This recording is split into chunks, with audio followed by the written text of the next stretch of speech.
बिस्मिल्लाहिर्रहमानिर्रहीम। सलाम पाकिस्तान के साथ नाजरीन, मैं हूं आपका होस्ट अब्दुल कदीर। नाजरीन, हमारे साथ मालिक महबूब साहब मौजूद हैं, पाकिस्तानी अमेरिकन एस्ट्रोलॉजर। अस्सलाम वालेकुम मलिक साहब, कैसे हैं आप? जी वालेकुम सलाम। अल्लाह का शुक्र है। कैसे हैं कदीर साहब आप? अल्हम्दुलिल्लाह। मलिक साहब, आपने एक प्रेडिक्शन दी थी कि 15 तारीख तक ये जंग थम जाएगी। अगर 15 तारीख तक ना थमी तो ये तीसरी आलमी जंग की तरफ भी जा सकती है। और दूसरा, आपने ये कहा था कि जी 15 तारीख तक बहुत ज्यादा, 14 तारीख तक बहुत ज्यादा हमले होने के इम्कानात हैं। मगर अब सुप्रीम लीडर कह रहे हैं कि जी ईरान के नए सुप्रीम लीडर जिन्होंने अमेरिका को खुला चैलेंज दे दिया है, और उन्होंने कहा है कि जी फौजी अड्डों पर हमले जारी रहेंगे और अब नए हरमूज बंद रहेगा। इसका मतलब है कि ये बात कहीं और तर जा रही है कि काफी ज्यादा बात आगे बढ़ने वाली है। ये 15 तारीख को जंग थमती नजर तो नहीं आ रही सर।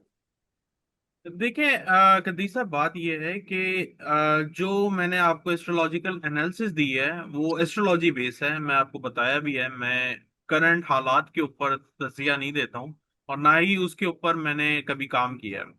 और जहां तक 15 तारीख का सवाल रहा, मैंने आपको बहुत से वीलॉग में कहा है कि 15 तक मैक्सिमम आप इस चीज की जो है हीट फील करेंगे। जो दुनिया में ये तबाही बर्बादी है, मैक्सिमम जो है हाइट्स 15 तारीख तक होनी चाहिए। 15 तारीख के बाद इन चीजों में कमी आना शुरू हो जाएगी। और जहां तक ये बात रही कि अगर खुदा ना खास्ता, अल्लाह ना करे, अल्लाह ना करे, 15 तारीख के बाद भी ये सिलसिले इसी तरह से बढ़ते रहे तो हम आलमी जो तीसरी आलमी जंग है उसके दूसरे फेज में एंटर हो जाएंगे। दूसरे फेज का मतलब ये है कि जो कुछ अरसे तक जारी रह सकता है। वैसे मैं ये जंग को कंक्लूड होते हुए 15 अप्रैल तक देख रहा हूँ। ये मैंने आपको पहले भी बताया है, इस जंग में कमी आना शुरू होनी चाहिए इंशाल्लाह 15 मार्च के बाद से।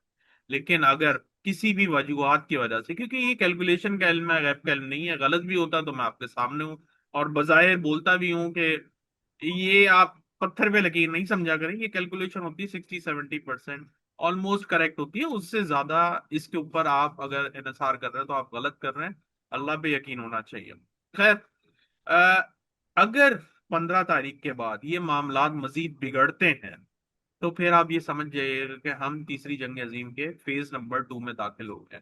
और जो फेज नंबर 3 है, जिसको मैक्सिमम फेज कहा जाता है या जिसमें बड़ी कुव्वतें आमने सामने होंगी, वो 2030 में नजर आता है। और ये फेज की भी लोग बात करेंगे कि ये फेज मतलब कब तक जारी रहेगा। ये 26 से लेके 28 तक रहेगा, लेकिन इसका मतलब ये नहीं है कि कंटिन्यूसली 26 से लेके 2028 तक जंगें होंगी। बीच बीच में स्पेल्स में होती रहेंगी। ठीक है। अरे सर, जैसे अब ईरान ने कहा है कि जी हम पीछे नहीं हटेंगे। अभी अड्डों पर भी हमले होंगे और इब्न हरमुज भी ओपन नहीं किया जाएगा। तो ये अब एक कोई बड़ा एक्शन लेने लगा है एक दो दिनों में ईरान, क्योंकि पहले इस तरह का बयान नहीं आया। ये अब खुद से बयान आया, पहले रिएक्शन दे रहा था, अब एक्शन की बारी आई है। जी, मैं इसीलिए आपको एक 1.5 हफ्ते से बोल रहा था कि 3 तारीख 28 से 3 मार्च एक क्रिटिकल टाइम है, सेंसिटिव टाइम है। उसके बाद जो दूसरा टाइम है वो 12 से 15 तारीख के बीच में है। और अभी आपके वहाँ 13 हो गई है, मेरे यहाँ अभी भी 12 है। बट डेफिनेटली ये 2 दिन बड़े, अल्लाह करे खैर खैरियत से गुजर जाएं इंशाल्लाह। बड़ी उम्मीद है कि इन चीजों में कमी आएगी। लेकिन एक बात मैं यहाँ पे ऐड करूंगा, ये जो अबाय हॉर्मस जो बोल रहे हैं कि ये जो बंद हुई भी है, ये डेफिनेटली इंडिकेट कर रही है कि दुनिया में एक फाइनेंशियल क्राइसिस पहुंच गया है। और ये जैसे ही इस जंग को कंक्लूड करेंगे, वाइंड अप होगा, सेटलमेंट होगा, तो फिर इसके इफेक्ट आपके सामने आएंगे। जैसे एक इफेक्ट तो दुनिया में ऑलरेडी आ गया है कि तेल की प्राइसेस, मतलब क्रूड ऑयल, गैस, हर जगह पे डिफरेंट कहलाता है, तो उसके प्राइसेस बहुत बढ़ गए हैं। अगर ये बढ़ गए हैं तो अब जो चेन रिएक्शन की तरह ये अलग अलग जगहों पे बढ़ते जाएंगे प्राइस, तो उसकी वजह से महंगाई बहुत बढ़ती हुई दिखेगी आपको। और मैंने पहले भी कहा है, अप्रैल अप्रैल का महीना पाकिस्तान में बहुत महंगाई को लेके खतरनाक होगा। अच्छा, अब दूसरी तरफ से ईरान का एक और भी बयान आया। वो कह रहे हैं कि जी अमेरिका मशरक़ वस्ता से अपने फौजी अड्डे बंद करें वरना हमले जारी रहेंगे। यानी कि ये मिडिल ईस्ट पर इसी तरह ही हमले जारी रहेंगे अगर से मिडिल ईस्ट वाले के वहां से अड्डे बंद ना हुए। और वो उधर से अड्डा बंद करना चाहते हैं मगर अमेरिका बंद नहीं कर रहा। तीसरा बात यह है कि जंग उन्होंने शुरू की थी और जिस टाइम पे शुरू की थी वो बड़ा सेंसिटिव, और कहा जाता है कि इस टाइम पे कोई चीज का आगाज नहीं किया जाता। स्पेशली बिल्कुल। अच्छी चीजों का। बुरा बुरी तो बहुत ज्यादा बुरी हो जाती है, अच्छी चीजें बुराई में एंड होती हैं। तो ये जिस टाइम पे स्टार्ट हुआ है, अगर मैं उस टाइम का पर्टिकुलरली जायचा बनाऊं, ईरान का ईरान का वक्ती जायचा उस दिन, उस टाइम जिस वक्त ये पहला अटैक हुआ था, तकरीबन 9:17 ईरान के बज रहे थे। और मैंने उस जायचे में देखा है एक चीज, वो ये है कि ईरान जो है वो अपने दुश्मनों को नहीं छोड़ने वाला। ये बात याद रखिएगा। उसका, अल्लाह ना करे, मैं एग्जाम्पल के तौर पे दे रहा हूँ इसको, एग्जाम्पल के तौर पे रहिएगा, रखिएगा। उनका हर बंदा आपको 4 बंदों के हिसाब से लड़ता हुआ दिखेगा। मतलब ये है कि उनकी जो पूरी कौम है उस हिसाब से वो अपने दुश्मनों पे 4 गुना इजाफी तौर पे बढ़ चढ़ के आपको लड़ते हुए दिखाई दिए जाएंगे। तो इसमें कोई शक ही नहीं है कि ईरान पीछे हटेगा। दूसरी बात, ईरान अब यूं समझें कि मिडिल ईस्ट का रुख बदल देगा, क्योंकि ये जो जंगें हो रही हैं ये दुनिया को ट्रांसफॉर्मेशन की तरफ लेके जा रही हैं। ये जंगों का मकसद ये है कि जो वर्ल्ड ऑर्डर है, जो दुनिया में टॉप एलीट, और जिसको कहा जाता है कि टॉप इकॉनमी है, जो जिसको जो भी अल्फाज मिलता है वो बोलता है अमेरिका को प्रेजेंट करते हुए, वो अब जो चरखा है ना वो बदलने वाला है। अब वो चीजें चेंज हो रही हैं, इन चेंजेस को लाने के लिए ये जंगें हो रही हैं। ये जंगें डेफिनेटली सब चीज को बदल देंगी और ये खत्म होंगी 2033। और जहां तक मिडिल ईस्ट का पोर्शन रहा, ये आपको मिड ऑफ दिस ईयर तक स्टेबल होता हुआ नहीं दिखेगा। ठीक है, अमेरिका कह रहा है कि जी जितना कुछ आलमी मंडी में तेल की कीमतें बढ़ जाती हैं, अमेरिका को ज्यादा मुनाफा होता है। ये ट्रम्प का बयान है। उधर तो ट्रम्प उधर किल्लत हो रही है फ्यूल की, और ये इस तरह के बयान दे रहे हैं। दुनिया में किल्लत हो रही है, क्योंकि उधर अब, 2 दिन पहले इंडिया का भी जो जा रहा था इसका ऑयल का, ऑयल टैंकर। हाँ जी, ऑयल टैंकर, तो उस पर भी हमला हुआ, वो भी वहां पे वो किया गया। मगर समझ नहीं आई इस बयान की। ये सर इनके बयान को छोड़े, इनके ऊपर कोई गौर नहीं करता। एक्चुअल में मैं आपको जो बता रहा हूँ वो यही है कि ये क्रूड ऑयल खुदा ना खास्ता 150-200 डॉलर बैरल पर होगा। मैं भी से फिर से बता रहा हूँ, ये बेशक ऊपर गया था, नीचे आया, फिर ये जो है, अब अगर ये निकलेगा ना, ये बहुत ज्यादा ऊपर चला जाए।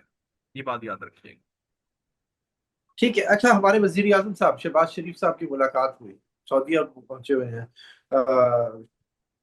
सऊदी वाली अहद से। तो आप इस मुलाकात को क्या देखते हैं?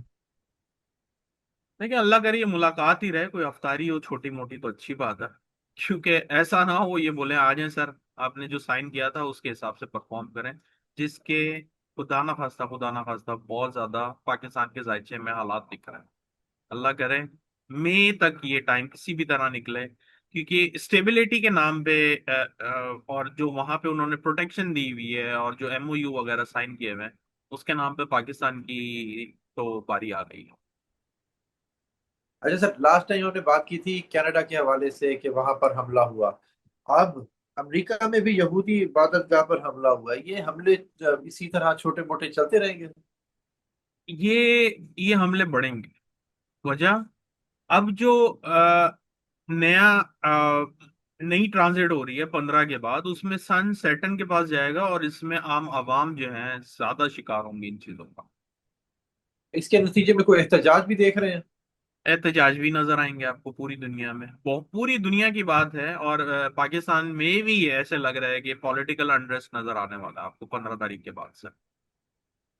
अच्छा सर, लास्ट क्वेश्चन, कि आयतुल्लाह खamenei की शहादत हुई, उसके बाद उनके बेटे पर भी हमला हुआ, वो भी जख्मी हुए, मगर वो बच बच गए। तो इसके बाद कोई बड़ी शहादत या कुछ, कोई किसी कोई हलाकत, कुछ इस तरह की कोई चीज देख रहे हैं आप किसी के जायचे में?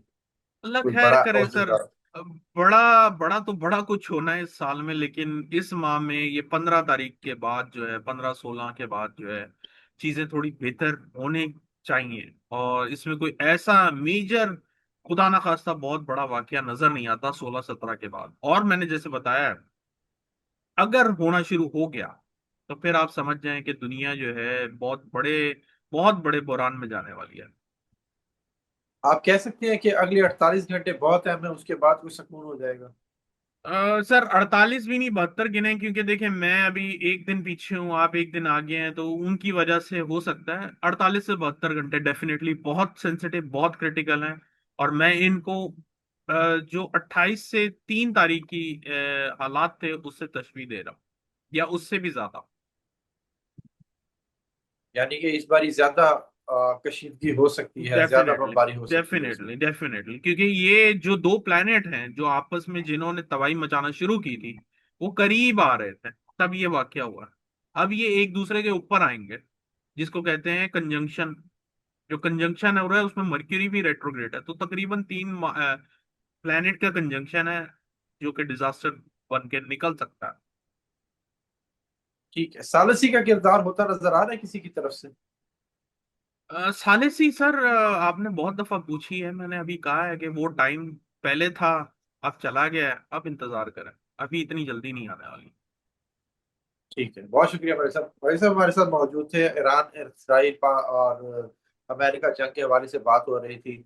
मलिक साहब का नंबर हमारी स्क्रीन पर मौजूद है, अगर आप पर्सनल जायचा बनवाना चाहते हैं तो रब्ता कर सकते हैं। लास्ट वीडियोस में नंबर नहीं लग सका, उसके लिए मैं आपसे माजरत चाहता हूँ। मगर अब इस वीडियो में इंशाल्लाह नंबर मलिक साहब का मेंशन होगा, आप मलिक साहब से रब्ता कर सकते हैं। बहुत शुक्रिया मलिक साहब आपका। बस, बस। सलाम पाकिस्तान।